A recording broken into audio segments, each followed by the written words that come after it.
Hello, everyone. Hi, my name is Tiffany Satchel, and I'm your 1111 coach. And today is Monday. Today is Prosperity Monday, and as I stated before in the event posted video, we will be discussing the Prosperity Bible. So please comment, like, and share this video to all that you can. I'm going to give you some helpful information to get you started off during your week. During this week, okay? All right? And hopefully we'll be able to do this again next week. Okay, so the Prosperity Bible is identified as the greatest writings of all time. And I just want to let you guys take a look at it. The greatest writings of all time, okay? It is said to contain the experience of more than 500 men and women of great wealth. These men and women were able to demonstrate that through precise coaching techniques aimed at structured thought, creative ideas, and strategic planning, an enormous amount of wealth could be obtained. These men and women are now known as the wealthiest people to ever have walked the planet. And no, it wasn't luck, birthright, or anything like that. They actually learned and implemented the proven techniques now known and referred to as the philosophy of making money. With these teachings, they were able to allow tons of riches to enter their life experience with no money and little or no education. So today, I would like to share with you 3 stories written by Napoleon Hill. The first story is about a man named R.U. Darby, and it's called 3 Feet from Gold.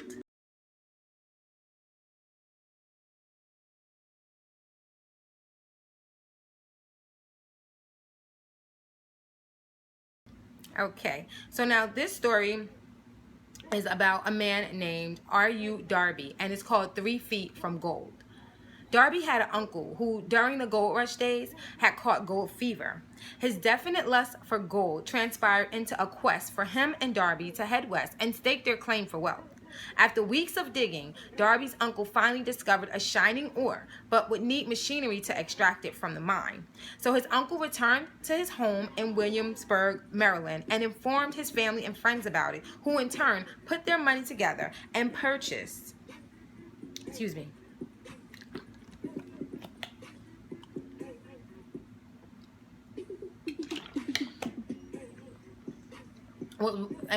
what was needed to get the gold out of the mine. They had the machinery shipped, and Darby and his uncle headed out back west as well to continue with their quest. Darby had definitely struck one of the richest mines in Colorado. He was sure it would only take a few cars of ore mined and shipped to the smelter to clear the debts owed to his family and friends, and then would come the big killing profit, so he thought. Darby and his uncle continued digging and drilling and filling up cars until the vein of gold ore disappeared. They drilled away desperately looking for more gold, but then finally accepted that they must have emptied the mine, and their pot at the end of the rainbow was now empty. So they just quit. They sold the machinery to a junk man for a few $100s and took the train back home.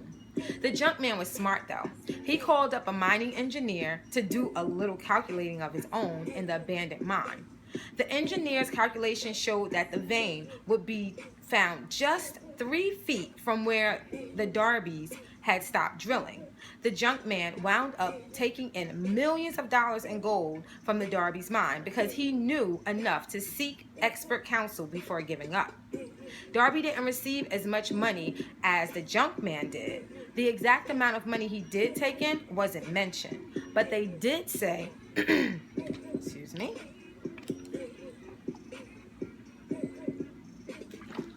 get your bula.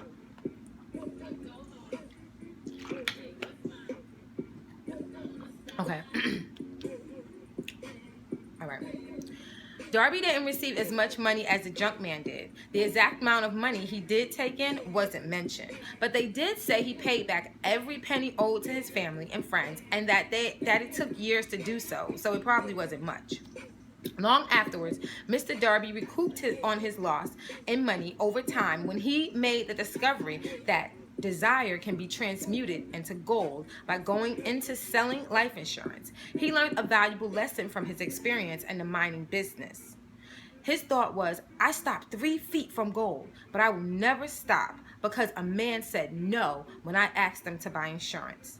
Darby became well known during that time among a company of 50 men for selling more than $1 million in insurance annually. The moral of the story is defeat sometimes comes into one's life before success reveals itself. The next time you're face to face with that trickster called failure, adapt the Darby stick ability concept instead of his quitability story. Seek special counsel, pray, and ask God and your angels for guidance, but don't give up. Excuse me. You could also you could lose out on the goal that is within reach, a mere 3 feet away. The most successful men of this country admit that their greatest success came about just beyond their comfort zone.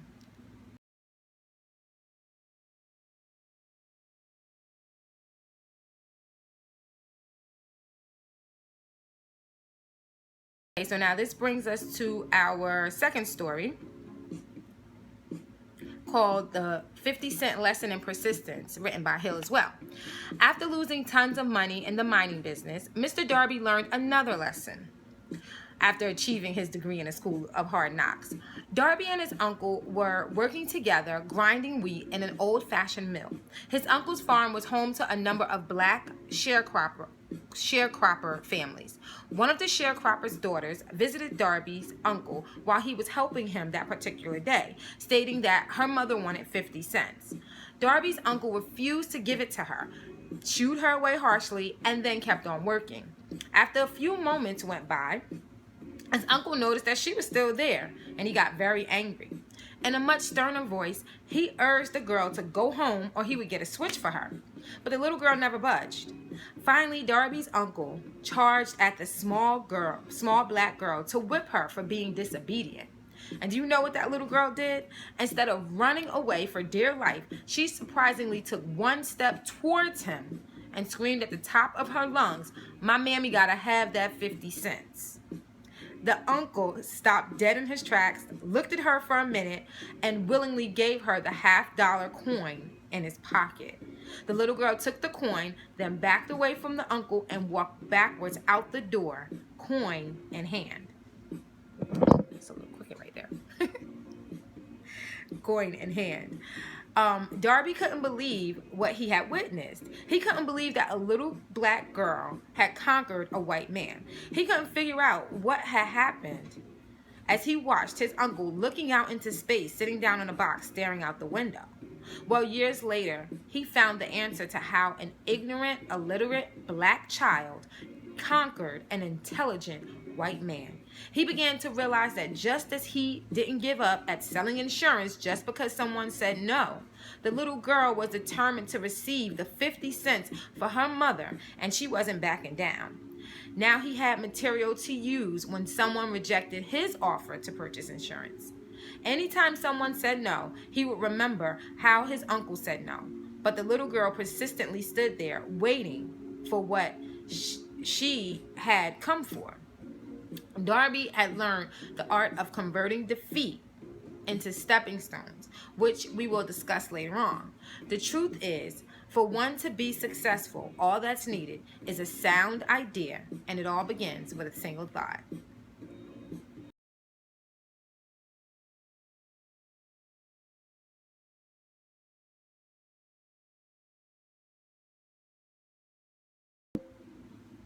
Okay, so to close, I'll share one more story of Hill's called The Man Who Thought His Way into Partnership with Thomas A. Edison. A little bit straight, okay. It begins by discussing a man named Edwin C. Barnes, who discovered how true it really is that man can think and grow rich. You see, he had a definite burning desire to become a business associate of the great Edison. Now, he didn't desire to work for Edison. Oh, no. He wanted to work with Edison as an associate. He wanted to be Edison's business partner. So, by utilizing 13 principles, which we will discuss over a course of weeks, Barnes, little by little, translated his craving into reality, which led to great riches for him. When he first received this lucrative idea, he was not in a position to act upon it. See, first off, he had never even met Edison, nor did he possess the funds to travel to Orange, New Jersey to meet Edison, even if he wanted to. But he didn't let that stop him. He decided to stick to his hunch and hitch a ride on a freight train to East Orange and meet up with Edison face to face. Now, the average person wouldn't do that, but Barnes wasn't the average man. His desire was way too strong to avoid, so he had to find a way. When he arrived at Edison's laboratory, he introduced himself and announced he was there to go into business with him. When Edison first saw him, he thought him to be a tramp, but he could look into Barnes's eyes and see his determination. So he gave him a chance. Edison could sense that Barnes's firmness would hurl success. No, they didn't go into partnership that day, but Edison did give Barnes a nominal wage job in one of his offices instead. Now, this meant nothing to Edison, but everything to Barnes.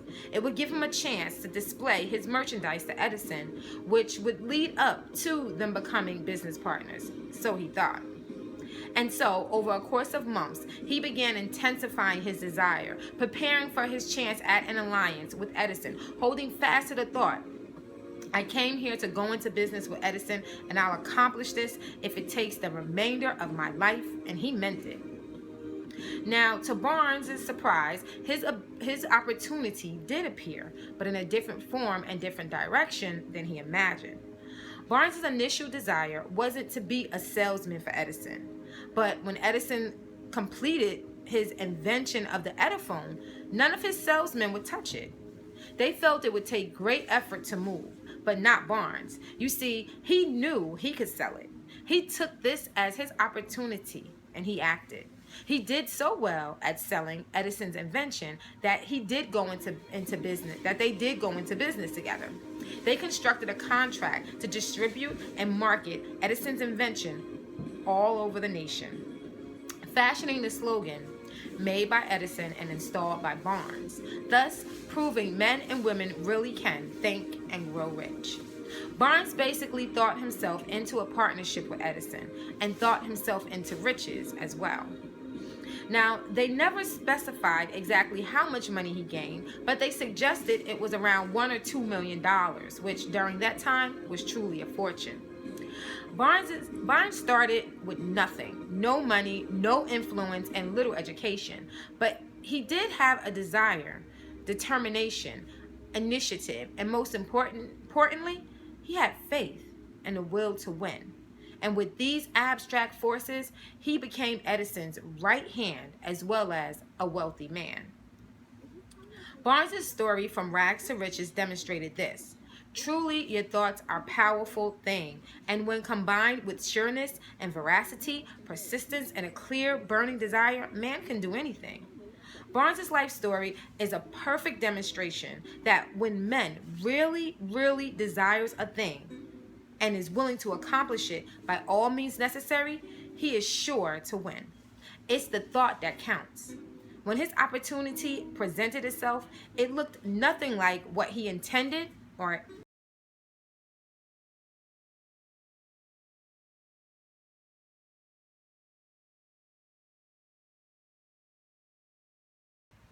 Okay. Thank you for watching my video, everyone. I sure hope that you not only enjoyed it, but that you found it useful and will continue to join me on my journey through the Prosperity Bible every Prosperity Monday. Now, you know that I'm a spiritual life coach, so right now I would like to take the opportunity to request that you say the oath of manifestation with me. And when I say my name, you just say yours instead.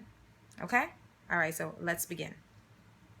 I always like to put my hand over my heart when I say stuff like this because it's just, just kind of draw all the energy right there. Okay? All right.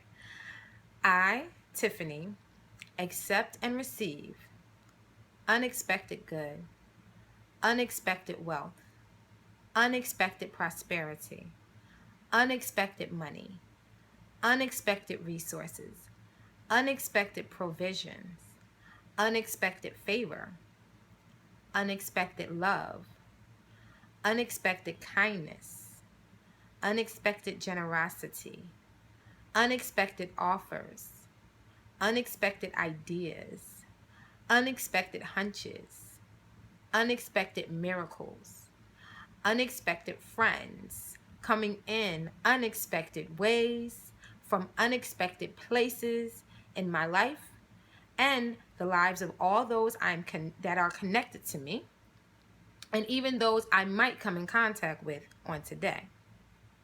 I am so thankful and appreciative that I am constantly divinely guided and boldly empowered to receive the lavish abundance of the universe, because the creator of the universe loves me completely and is infinitely wealthy in all ways.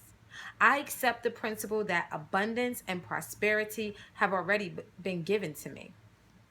My acceptance makes it real and opens the space for me. My acceptance makes it real and opens wide the doors of my consciousness to receive and to give. It is done under grace in a perfect way for the good of all and according to free will with great gentleness and joy by all means necessary, no matter what. For this and so much more, I am so thankful and appreciative. And so it is. Amen.